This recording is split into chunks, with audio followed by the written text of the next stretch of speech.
Attorney General Faris Al-Rawi says there are several counter-arguments to those who believe that child marriages are in the interest of the children involved.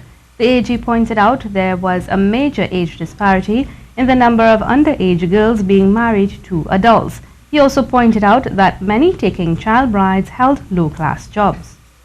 When we looked at the fact that the phenomenon still exists, when we looked at the live births, when we compare it against the occupation of father, and you notice that the vast majority of fathers from the marriage certificates, or the vast majority of husbands from the marriage certificates, are actually people who are not best employed, you now come to analyze the issue of voice of the child as to whether we are in fact prescribing the best method to treat with children.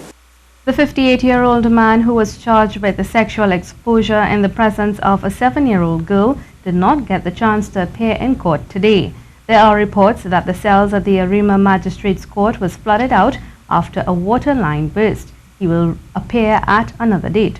A video began making the rounds on social media on Thursday, and it showed the man bound with his hands behind his back somewhere in Arima. It is alleged he was found in the back seat of a private motor car with a minor and his private part exposed.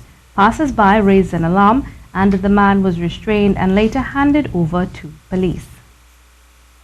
The sailing of the T&T Express fast ferry will be interrupted yet again. The management of the Port Authority of Trinidad and Tobago and Trinidad and Tobago Inter-Island Transportation Company Limited wish to advise the traveling public that the T&T Express is scheduled to go on dry dock in May 2017.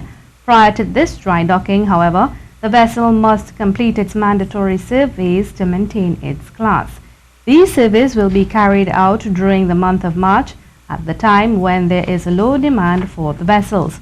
As such, the T&T Express will be withdrawn from service from Mondays, Wednesdays of each week in March to complete the surveys.